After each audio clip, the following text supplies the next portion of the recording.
buscar alternativas de relocalização de equipamentos de grande porte situados no hipercentro comercial. Então, isso já foi discutido, inclusive, na audiência das políticas sociais. Há necessidade de tirar do centro os grandes equipamentos de saúde, certo? Não necessariamente públicos, aí não se refere só a equipamentos públicos, mas também os privados. Educação. Bom, para atender ao disposto no artigo 43, que fala da necessidade de implantar educação para todos, etc., é necessário localizar estabelecimentos de ensino em frente a praças, é uma orientação do plano, de forma a garantir espaços abertos de dispersão de alunos ao final dos turnos, certo? É uma diretriz que normalmente não é muito considerado, né? Bom, promover a distribuição espacial das escolas, para equalizar as condições de acessibilidade aos serviços educacionais, especialmente naquelas áreas com concentração de população de baixa renda, certo? Então, é necessário uma distribuição espacial de acordo com a demanda, com a população, com a densidade demográfica e com as condições de renda das comunidades. Tá? Isso é, assim, qualquer pessoa de bom senso sabe que deve ser feito dessa forma, né? Então, há que, vamos dizer assim, operacionalizar esse procedimento. Como fazer? Tá? Eu vou comentar daqui a pouco, mas eu que trabalhei na prefeitura conheço disso, todos nós sabemos a dificuldade que o município tem de encontrar espaços para implantar equipamentos públicos. Quer dizer, os espaços de que ele dispõe como proprietária, né, são poucos. E às vezes não são adequados ou não atendem essas condições. Pode ter um espaço grande, mas não é próximo, por exemplo, de uma comunidade que demanda esse serviço. E aonde precisa não tem o espaço necessário. Então isso é muito comum. Então devia se fazer uma análise, não só para a educação, mas para todos os equipamentos, de onde estão as demandas, aonde está a população, aonde tem terrenos disponíveis e com essas características condicionantes tentar localizar melhor. Bom, para esporte e lazer, aí eu faço parênteses. Antes dessa sessão fala-se de assistência social. E eu não encontrei, não sei se os senhores podem encontrar ali no texto do plano diretor, da proposta, para assistência social não tem nenhuma diretriz que especifique critérios para localização dos equipamentos públicos. No caso do esporte e lazer, tem as diretrizes gerais, pode continuar, certo? Considerar o planejamento dos espaços públicos de lazer, garantir todos os equipamentos públicos promovam o esporte e lazer que atendam às diversas faixas etárias e as pessoas portadoras de deficiência, isso mais tem a ver com edificação, como fazer esses espaços. E criar um sistema municipal de áreas de lazer com diretrizes quanto à sua localização, hierarquia de atendimento, função social e características físicas. Planejamento. Planejar primeiro quais seriam as áreas, e aí vai se considerar a primeira diretriz, né? Para que faixas etárias, que tipo de equipamentos tem que ter, e depois procurar os terrenos e construir. Bom, na parte de infraestrutura e equipamentos urbanos, capítulo 6º, simplesmente menciona o seguinte: a localização de mercados e feiras livres, o mercado é um equipamento público, certo? Deverá atender às políticas de uso e ocupação do solo, da descentralização urbana e da circulação e transportes previstos nesta lei. Basicamente, procurar locais que atendam as comunidades, lá perto das comunidades, e que não compliquem o trânsito. Basicamente é isso. Depois tem o sistema de informações urbanas, que prevê a inclusão nesse sistema de todos os equipamentos urbanos, certo? Na verdade, já existe um trabalho feito nesse sentido. Praticamente todos os equipamentos urbanos públicos de Aracaju estão mapeados, estão georreferenciados. É necessário que sempre se atualize essa informação, tá?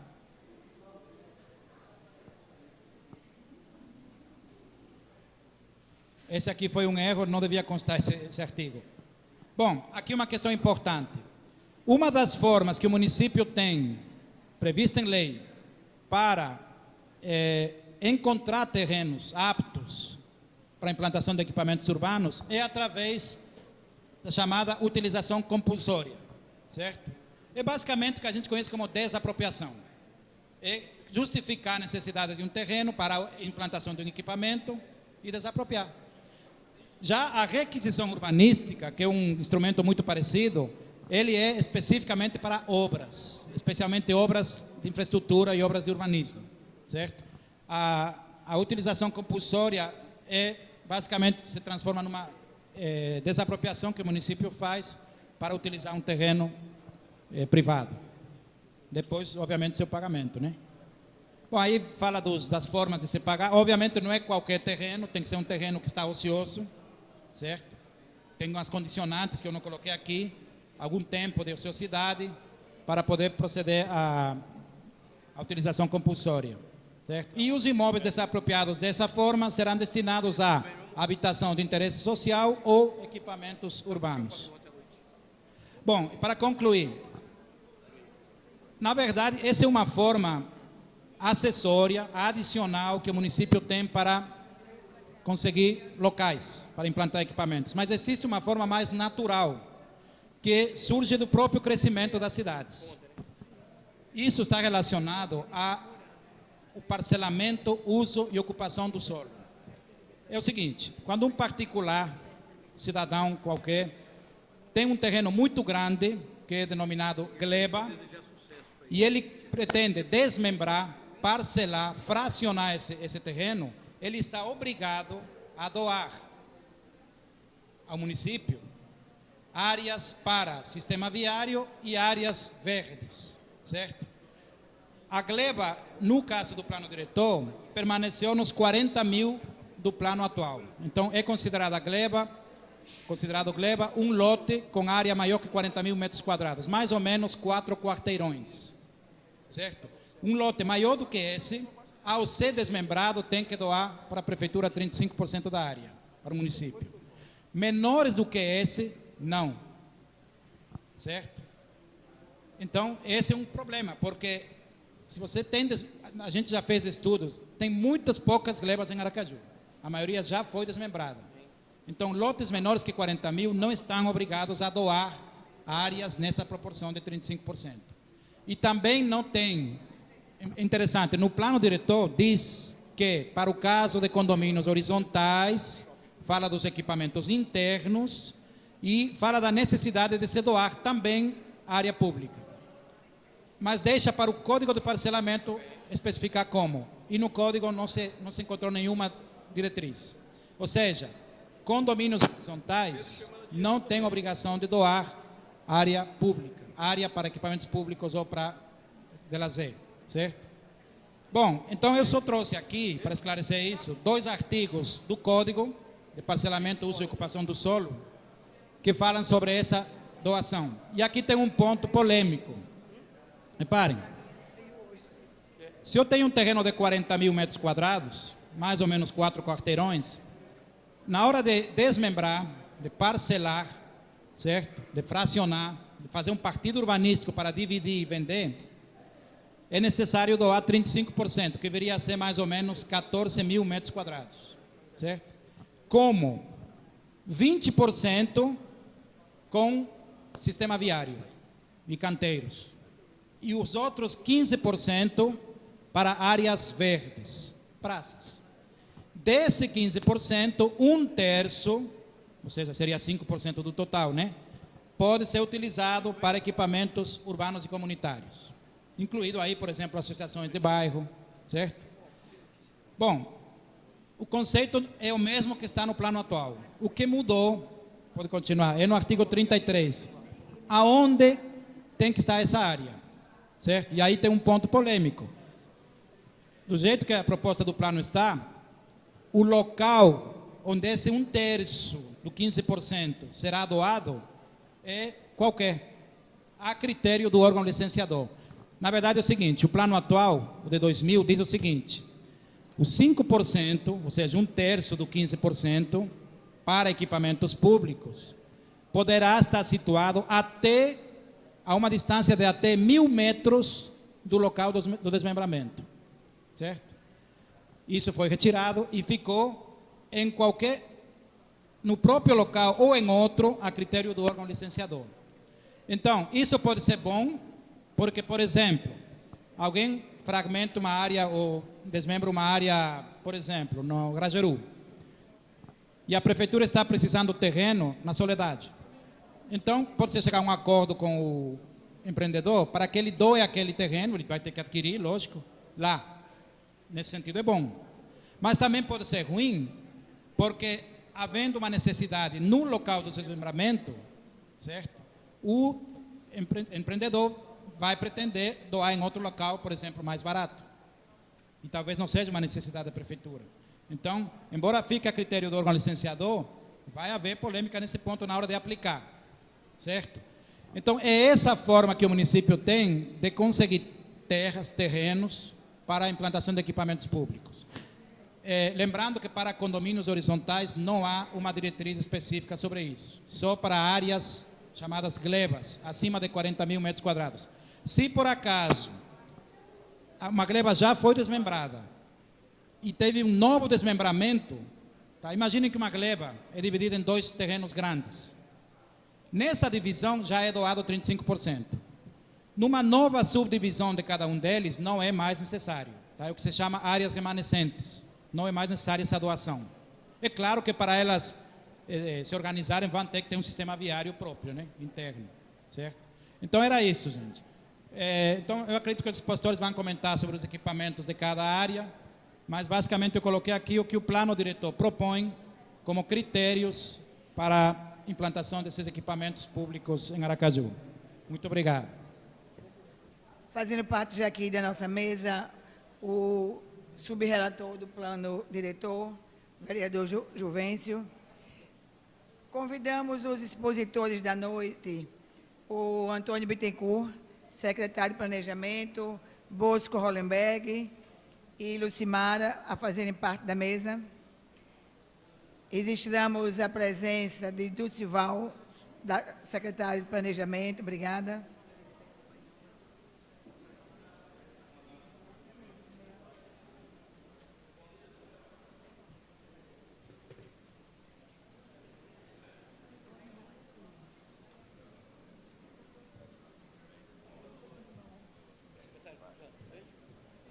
E convidamos como primeiro expositor da noite sobre o tema o secretário da Educação do município, Antônio Bittencourt Júnior.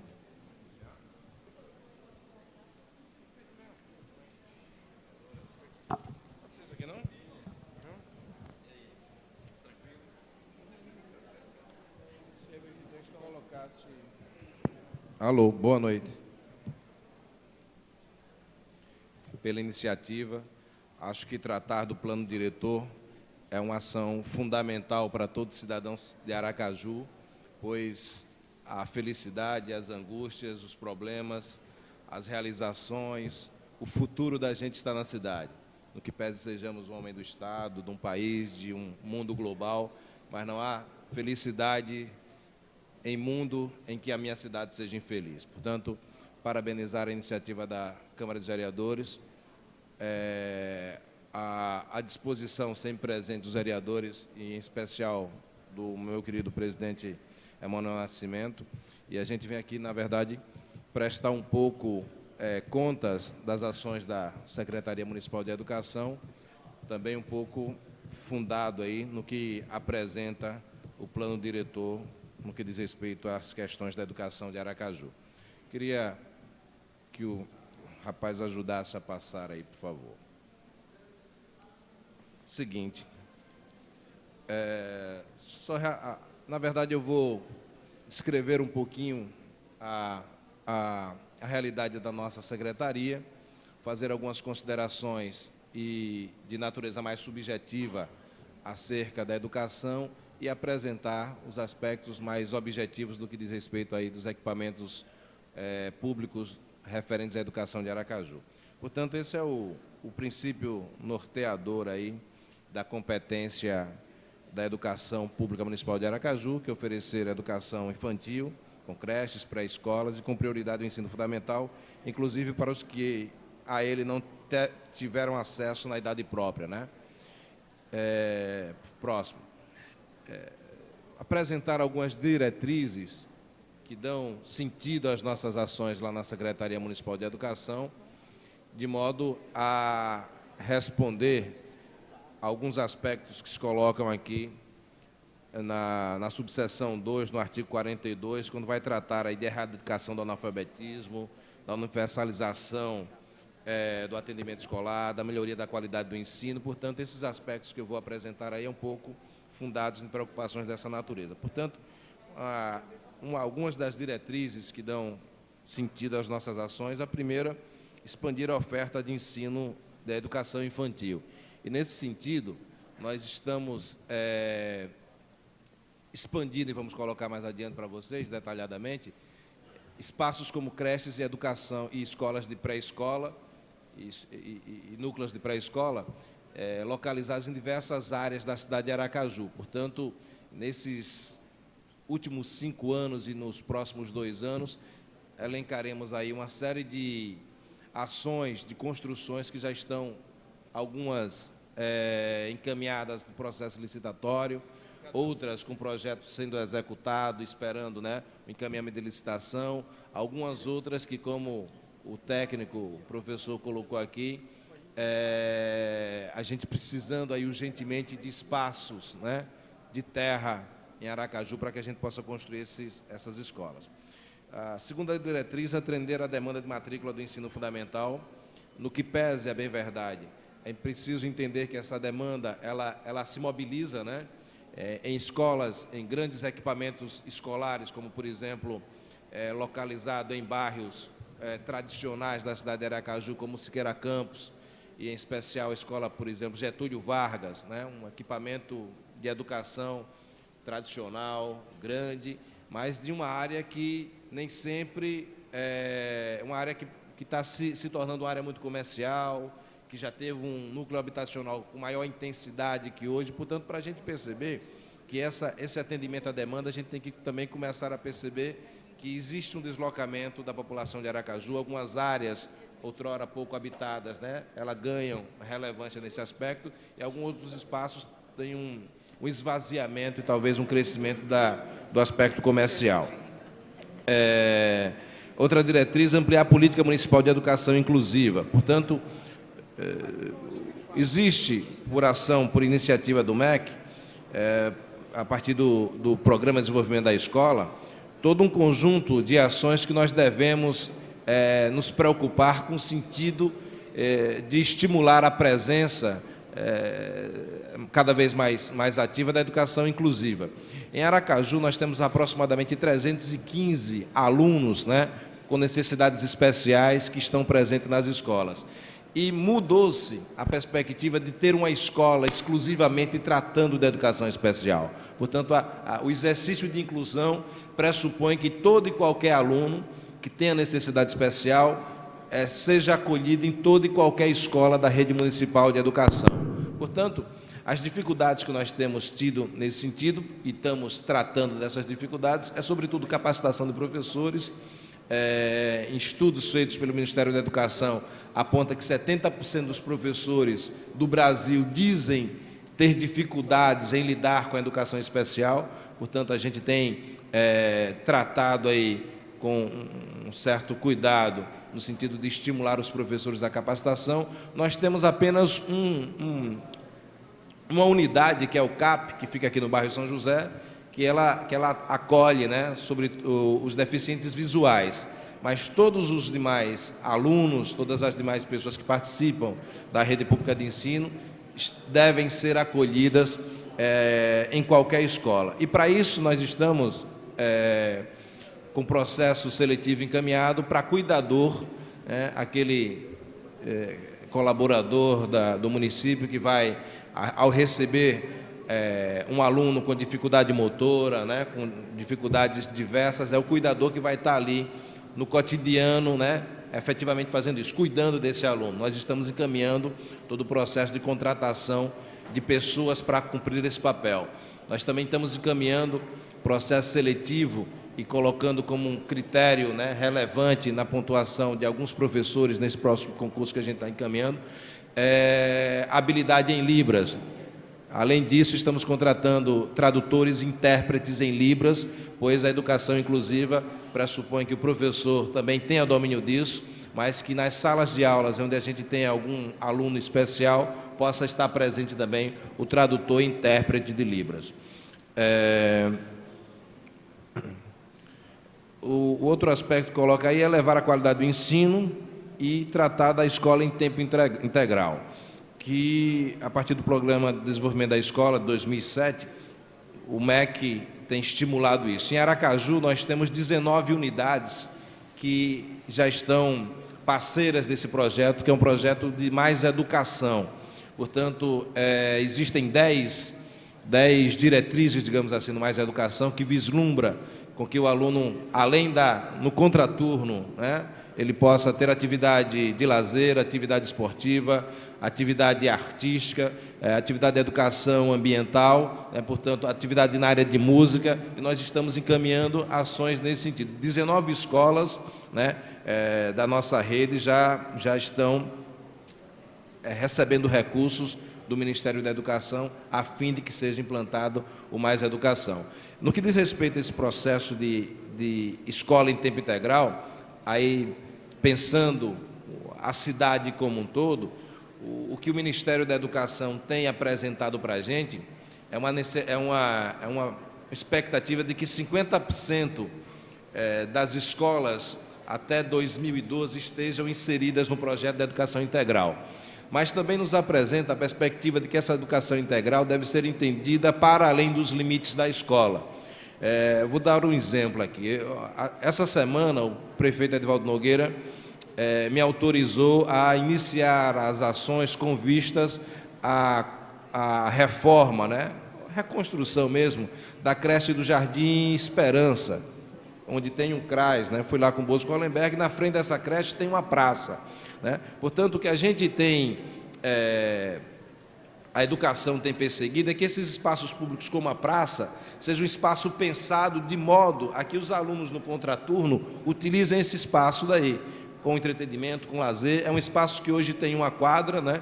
E digo aqui ao pessoal da Insurb, que inclusive a Secretaria da Educação está disposta a cobrir a quadra, né, nesse processo de reforma, a Imurb, né, para que a gente possa utilizar esse espaço como espaço dessas atividades de educação integral. Portanto, o que o MEC tem apontado e a gente tem perseguido é o sentimento de que essa ação de educação integral, os alunos possam ocupar, né, os equipamentos urbanos, as praças, as ruas, que essas praças sejam pensadas como um instrumento de educação também, né?